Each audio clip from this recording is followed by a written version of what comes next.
Ce soir, on va parler de ce qui s'est passé à Doctolib au début du confinement, ou à savoir comment on a basculé une boîte de 1500 personnes en télétravail l'espace d'un week-end, sachant qu'à la base, dans l'ADN, c'était pas trop ça.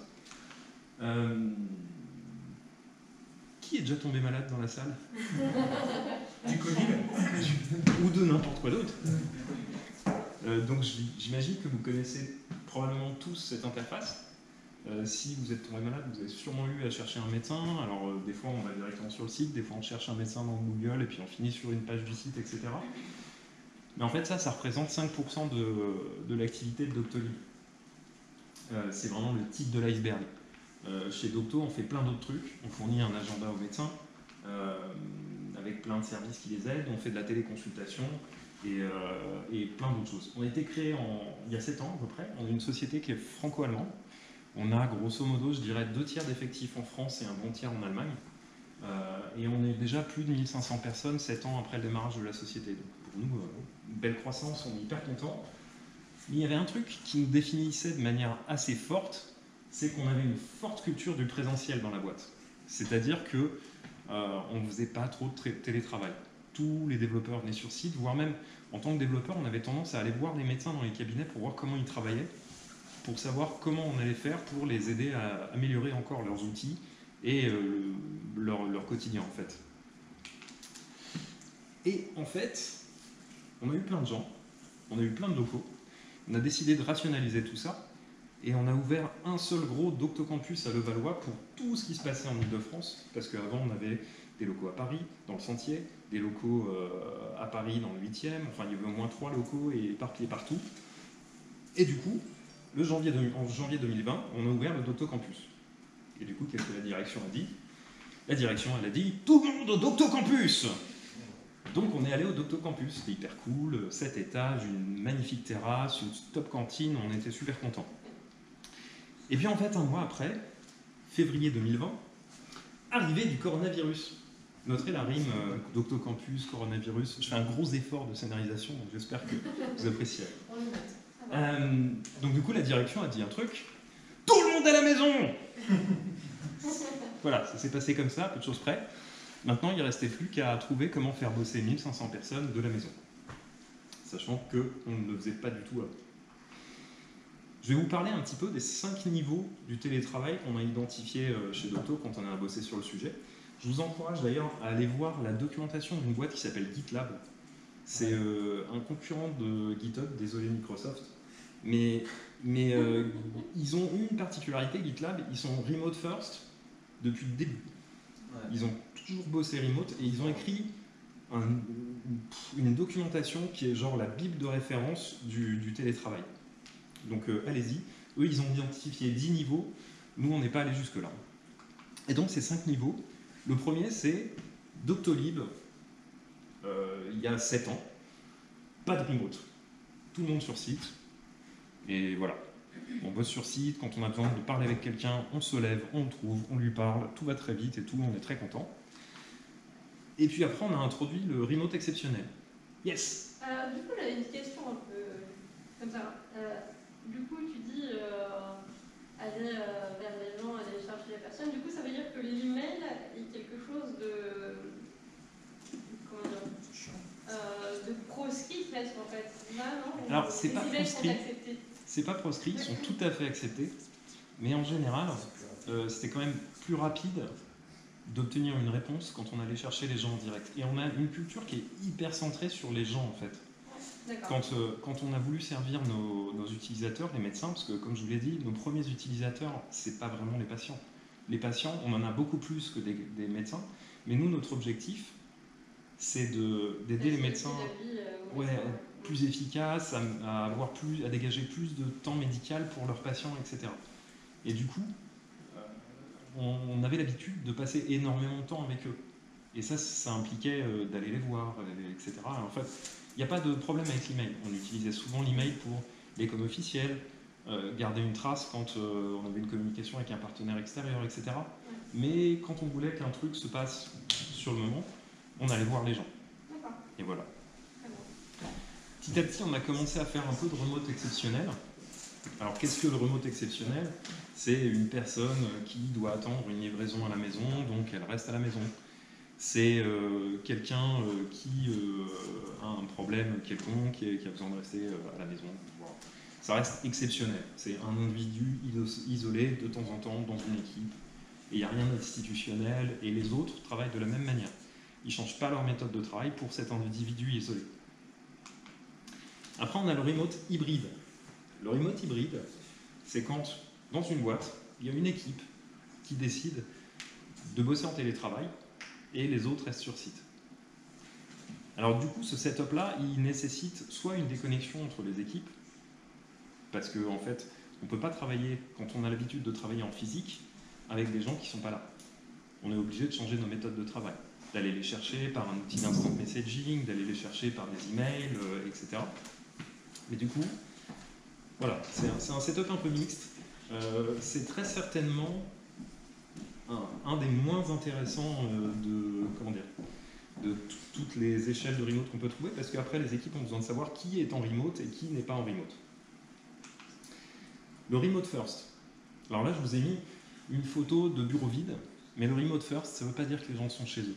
Ça veut dire que quand vous faites quelque chose, vous commencez par partir du postulat que vos interlocuteurs seront systématiquement en remote en premier. On ne va pas aller chercher les gens, on va d'abord les slacker. Si la personne répond en disant « je suis dans les locaux, viens on se voit, on prend un café, ça ira plus vite », cool. Mais si elle est à la maison, ça marche quand même. Parce que du coup, on a commencé par une communication textuelle.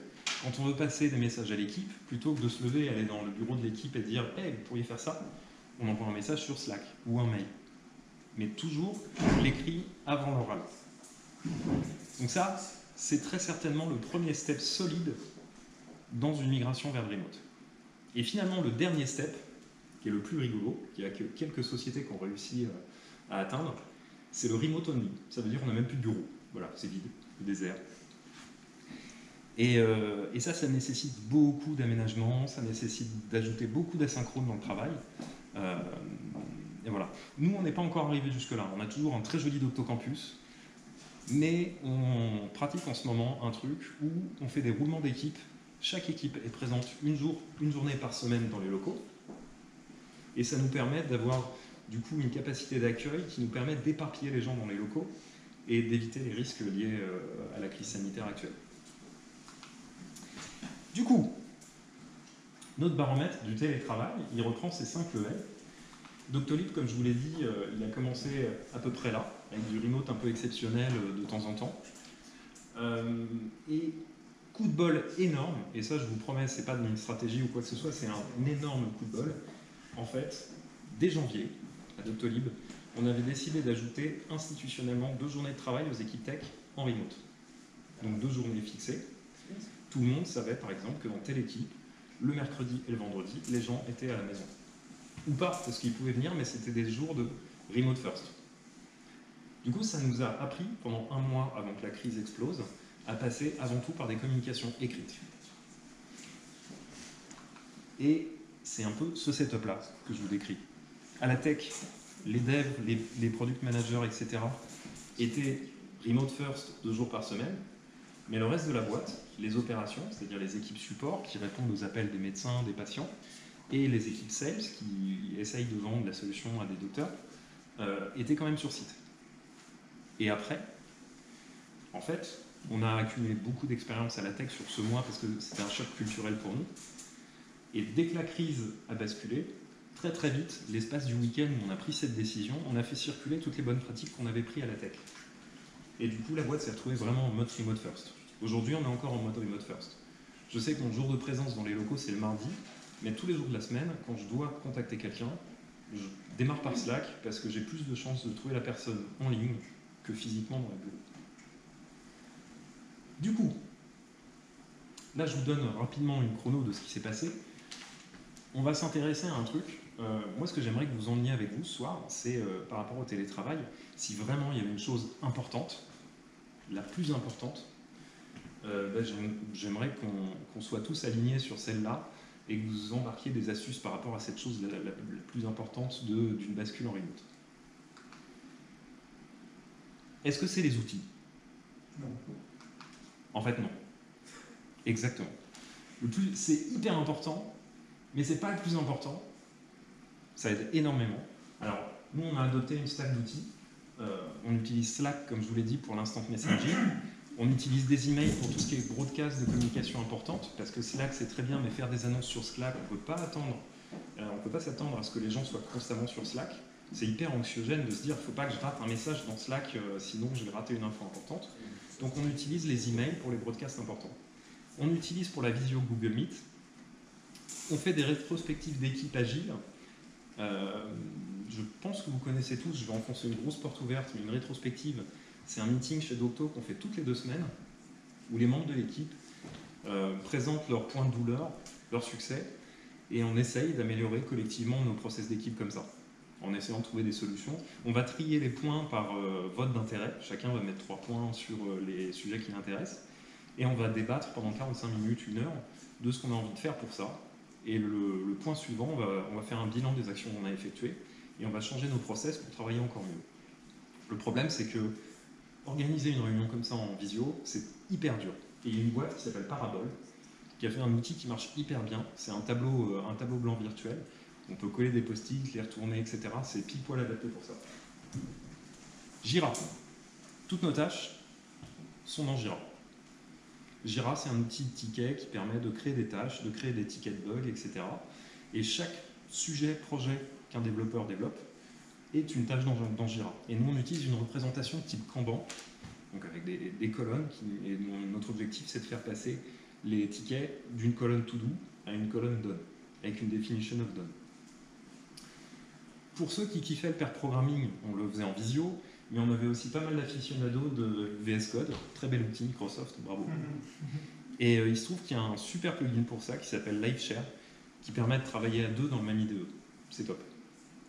Et finalement, quand on avait du travail collaboratif à faire sur des schémas, des dashboards, des choses comme ça, on utilisait Miro, qui est un tableau blanc virtuel. Donc voilà, c'est pas le plus important, mais ça aide énormément. Il y a plein d'autres outils, plein d'autres classes d'outils qui peuvent aider. Est-ce que c'est les process? Non plus. Ça aide aussi, mais bon, c'est une colonne vertébrale d'une équipe d'avoir des rythmes, etc. Donc nous, on fait du très classique sur les process. On n'a pas inventé la roue. On a juste une petite particularité, c'est qu'on a le process du stakeholder. Donc je vous ai parlé de la rétro. On a des all hands extrêmement fréquemment pour que la direction puisse nous réaffirmer l'alignement, nous communiquer la strat, parce que c'est hyper important quand on est en remote d'avoir fréquemment des messages qui nous donnent la bonne direction.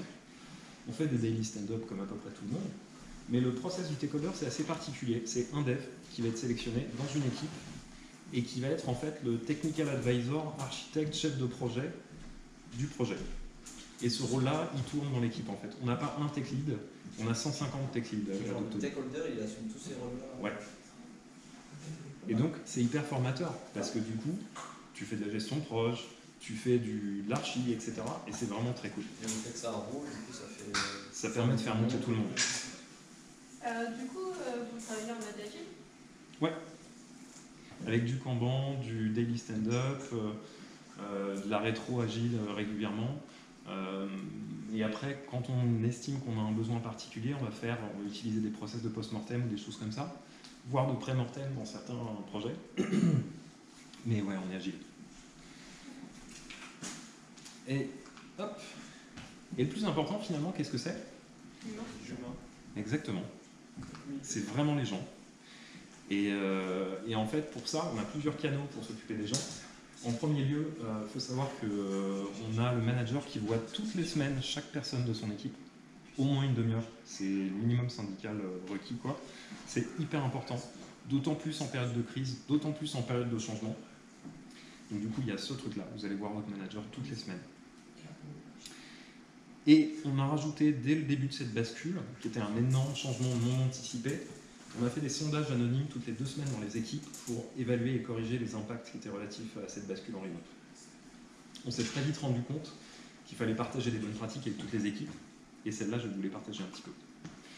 Alors attention, ce qui fonctionne pour les devs de chez Docto ne marchera pas pour des équipes support ou pour des devs dans d'autres équipes, etc. Ça dépend beaucoup de l'environnement. Il faut prendre l'information auprès des gens, voir ce qui grince et essayer de le fixer avec eux.